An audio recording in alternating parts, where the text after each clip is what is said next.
खास पकवान। राजा कृष्णदेव राय का जन्मदिन था और इस मौके पर सभी सभाजनों को शाही महल में भोजन का लुत्फ उठाने के लिए बुलाया था।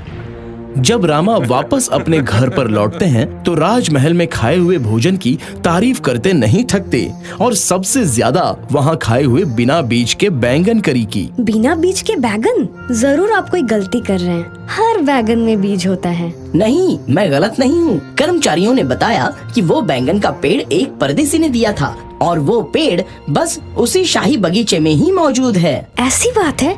तब मुझे भी थोड़ा दो, मुझे भी उसे चखने दो और देखने दो कि वाकई वो कितनी स्वादिष्ट है। नहीं नहीं, मैं नहीं ला सकता। किसी को भी शाही बगीचे से कुछ तोड़ने की अनुमति नहीं है। हे भगवान, कितना स्वार्थी पति है मेरा। खुद इतने स्वादिष्ट भोजन का लुत्फ उठाकर आया है, पर मेरे बिना बीज के बैंगन को खाने की छोटी सी ख्वाहिश को पूरा नहीं कर सकता। ठीक है, मैं तुम्हारे लिए बैंगन लेकर आऊंगा। जब बाहर अंधेरा हो गया तब रामा चुपके से शाही बगीचे में चला गया।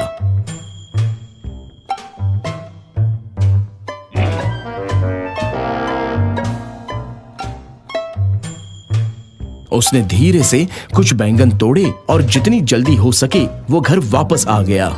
रामा की बीवी बैंगनों को बड़े चाव से पकाती है।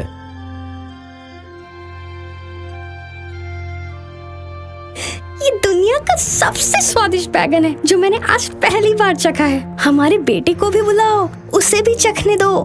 नहीं, वो बच्चा है।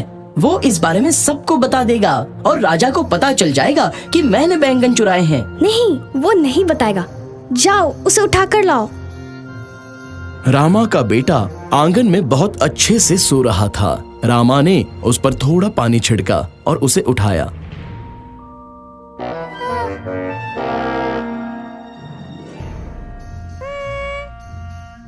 उठो बेटा, बारिश हो रही है। चलो जल्दी अंदर चलो। ये लो बेटा, इसे खाओ। अगले दिन महाराज, बगीचे से कुछ बैंगन गायब हो गए हैं। महाराज, ये जरूर रामा का काम है। कल वो ये जानने के लिए बहुत उत्सुक था कि वो स्वादिष्ट करी किससे बनी थी। उसे बताया गया था कि बिना बीज के बैंगन की, शायद इसलिए उसने चोरी की हो। रामा, इस बारे में तुम्हें क्या कहना है? महाराज, अगर मैं सच भी बोलूं तब भी कोई विश्वास नहीं करेगा। ये माना जाता है कि बच्चे कभी झूठ नहीं बोलते। क्यों ना आप मेरे बेटे से ही पूछ लीजिए। रामा के बेटे को सभा में बुलवाया गया।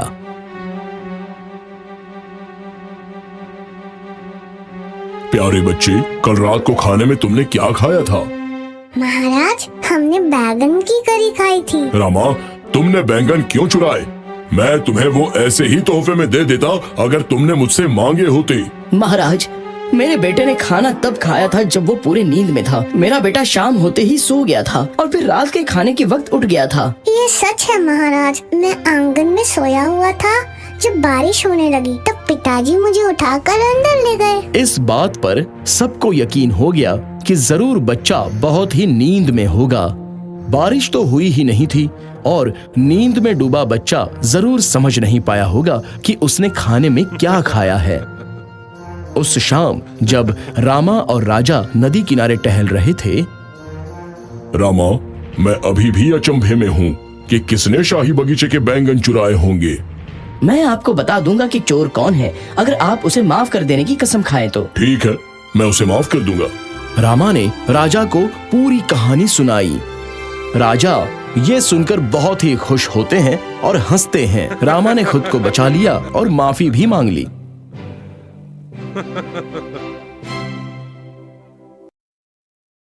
एक दिन विजयनगर राज्य के दर्शन करने आया एक परदेसी दर्शनार्थी राजा कृष्णदेव राय को अपनी शुभकामनाएं देने जाता है। नमस्ते महाराज, मेरा एक बहुत ही सरल सवाल है। जो भी इसका अनूठे ढंग से उत्तर देगा उसे मैं एक सुंदर हीरो का हार दे दूंगा। अपना सवाल पूछिए दर्शनार्थी। दर्शनार्थी सभा में मौजूद सबसे पूछता है, आपके राज्य में सबसे बहुमूल्य क्या है? शाही खजाना। मेरे हिसाब से बहुमूल्य रत्नों से जड़ा मुकुट। नहीं, मैं तो कहूँगा हमारी सेना। तभी राजा रामा की तरफ देखते हैं। रामा, तुम्हारा क्या कहना है? सबसे बहुमूल्य चीज जिसे हमारी जनता पसंद करती है वो है आजादी। आप कैसे कह सकते हैं कि आजादी सबसे बहुमूल्य है? मुझे साबित करके बताइए। मुझे कुछ दिनों का वक्त दीजिए, मैं ये साबित कर दूंगा। दर्शनार्थी, आप हमारे खास मेहमान रहेंगे। रामा, इनके रहने खाने का उत्तम प्रबंध किया जाए। रामा दर्शनार्थी के रहने का पूरा इंतजाम कर देता है। दासियां हमेशा उसके देखभाल के लिए मौजूद रहती थीं। गायक मनोरंजन करने के लिए विभिन्न पकवान परोसे जाते थे, जिनमें से वो पसंद करके खाते थे। 2 दिनों तक परदेसी इन सभी सुख सुविधाओं का लुत्फ उठा रहा था। तीसरे दिन परदेसी को नदी किनारे टहलने की इच्छा होती है,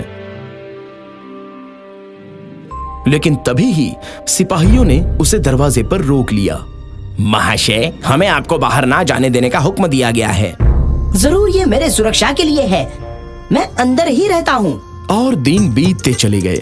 परदेसी बहुत ही ऊब चुका था और उसे बाहर जाकर टहलना था, लेकिन तभी ही सिपाहियों ने उसे फिर से रोक लिया।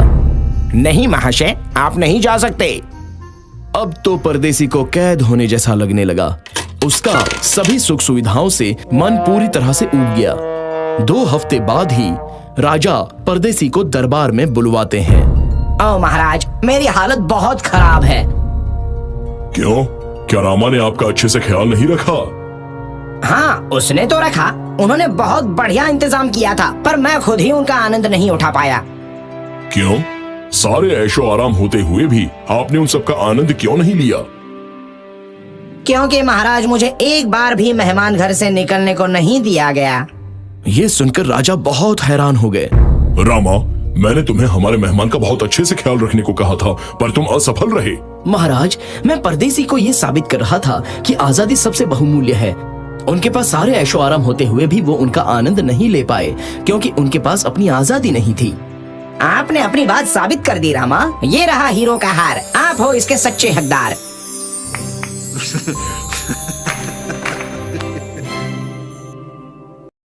राजा कृष्णदेव राय अपनी सभा में थे, तब एक बहुत ही वृद्ध व्यक्ति उनके पास आता है। वो बहुत ही पतला और दुर्बल था। नमस्ते महाराज। क्या बात है महाशय? महाराज, कृपया मेरी मदद कीजिए। मेरा बेटा और बहू मुझे हमेशा नाकारा होने का ताना देते रहते हैं। वो मुझे हमेशा बचा हुआ खाना देते हैं और अब उन लोगों ने मुझे घर छोड़ देने को कहा है।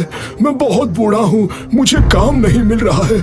मैं कहाँ रहूंगा और कैसे अपना भरण पोषण करूंगा? आप ही कुछ मदद कीजिए। महाराज, आप मुझ पर इस बात की जिम्मेदारी छोड़ दीजिए। मैं पूरा ख्याल रखूंगा कि इनका बेटा और बहू उम्र भर इनके साथ आदर सत्कार से पेश आए।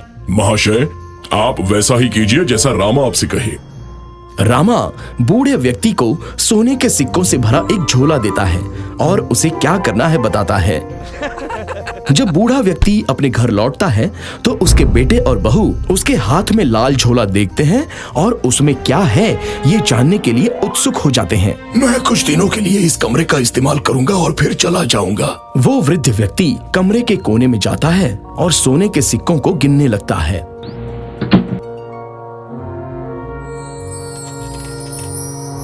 बेटा और बहू दोनों को सोने के सिक्कों के बारे में पता चल ही जाता है। उन्हें सिक्कों की खनखनाहट भी सुनाई पड़ती है।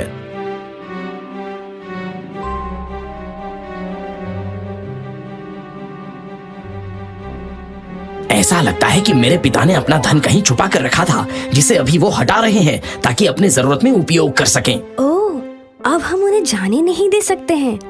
जरूर उनके पास और भी छुपाया हुआ धन होगा। अगर वो चले जाएंगे तो वो धन हमें कभी नहीं मिलेगा। तभी वृद्ध व्यक्ति पैसों की थैली को अपनी कमर धनी में बांधकर बाहर आ जाता है।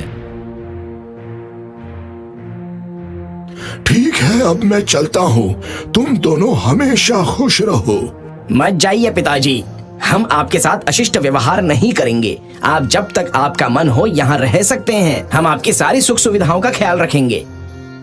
हाँ पिताजी, मत जाइए, हम आपका अच्छे से ख्याल रखेंगे। 1 महीने बाद वृद्ध व्यक्ति राजा और रामा के पास आता है। धन्यवाद राजा, धन्यवाद रामा। अब मेरा बेटा और बहू दिन भर मेरा बहुत ख्याल रखते हैं।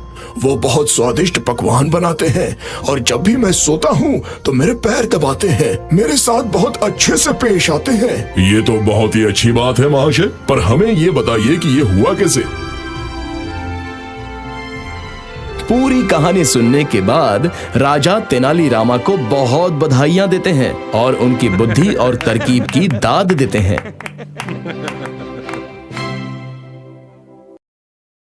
जल्दबाजी में राजा चित्रसेन फूलदानियों का शौकीन था। उनके महल में रंगों के आधार पर बहुत सारी सुंदर फूलदानियां सजाई गई थीं। उन सब की देखभाल करने के लिए एक लड़का को रखा गया था और उस लड़के को धमकी भी दी गई थी कि अगर फूलदानियों को कुछ हुआ तो दंड मिलेगा। एक दिन जब वो लड़का फूलदानी को साफ कर रहा था, तब एक फूलदानी हाथ से फिसल गई और टूट गई और उसकी आवाज सुनते ही राजा जोर से दौड़कर चले आए। ये तुमने क्या किया? तुमने मेरी सबसे कीमती चीज तोड़ दी। तुम्हें इसके लिए दंड मिलेगा। इसे फांसी दे दो। हे जहांपनाह, वो एक दुर्घटना थी। फूलदानी मेरे हाथ से फिसल गई थी। मैं आपसे विनती करता हूँ, आप मेरी जान बख्श दीजिए। लेकिन राजा ने उस लड़के को माफ नहीं किया। तुम्हारी आखिरी ख्वाहिश क्या है? कुछ भी मांग लो, मैं दूंगा, सिवाय तुम्हारे जीवन के। हे जहांपनाह, मेरी बस एक ही ख्वाहिश है। मैं सारे फूलदानियां दोबारा देखना चाहता हूँ। सैनिकों, मेरे महल में जाओ और एक बार में सारी फूलदानियां लेकर आओ। सैनिक महल में चले गए और सारी फूलदानियां लेकर आ गए। देख लो जितना मन चाहे, क्योंकि दोबारा कभी तुम्हें मौका नहीं मिलेगा। उस लड़के ने सारी फूलदानियां तोड़ दी और ये देखकर राजा बहुत गुस्सा हो गए। ये तुमने क्या किया? तुमने सारी फूलदानियां तोड़ दी। ओ राजा, मैंने वही किया जो मुझे करना चाहिए था। मैंने और कितने लोगों की जान बचाई है। ये कैसे हो सकता है? एक फूलदानी टूटने से मुझे मौत मिल रही है। कभी ना कभी ये फूलदानियां भी किसी और से टूटेंगी और उन सबको भी फांसी मिलेगी। इसलिए उन्हें बचाने के लिए मैंने ऐसा किया। अब बस मैं इकलौता ही मरूंगा।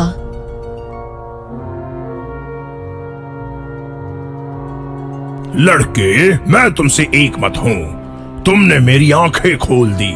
मुझे तुमको क्षमा करना चाहिए और मैं तुम्हें अपनी सभा का एक सम्माननीय पद दूंगा।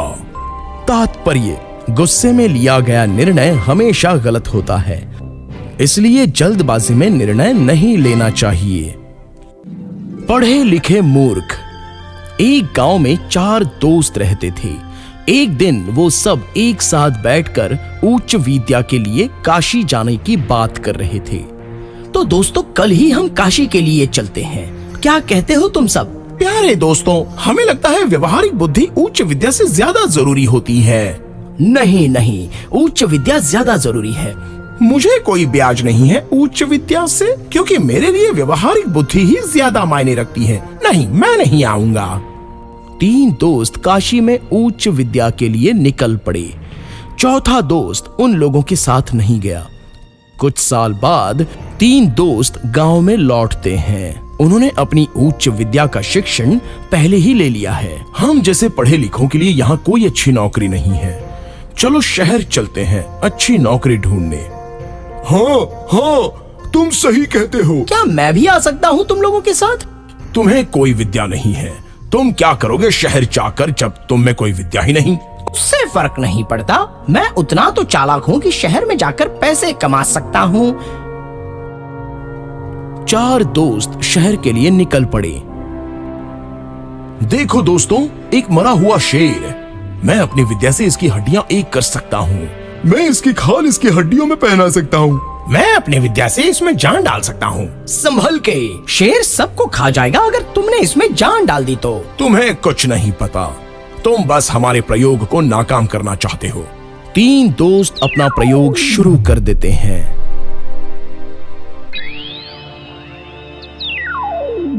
ऐसा मत करो, एक बार और सोच लो, वो हम सबको मार डालेगा। राजू को समझ में आ गया कि वो सब नहीं रुकेंगे, इसलिए खुद को बचाने के लिए वो झाड़ पर चढ़ गया। शेर जिंदा हो गया और तीनों दोस्तों को मार दिया और एक एक करके वो सबको खा गया। ओ नहीं, तुम्हें विद्या से पहले अपनी व्यवहारिक बुद्धि का इस्तेमाल करना चाहिए था। एक ही दोस्त जो जिंदा था वो चौथा दोस्त था जिसने अपनी व्यवहारिक बुद्धि का इस्तेमाल किया। तात्पर्य, विद्या व्यवहारिक बुद्धि के बिना कोई काम की नहीं।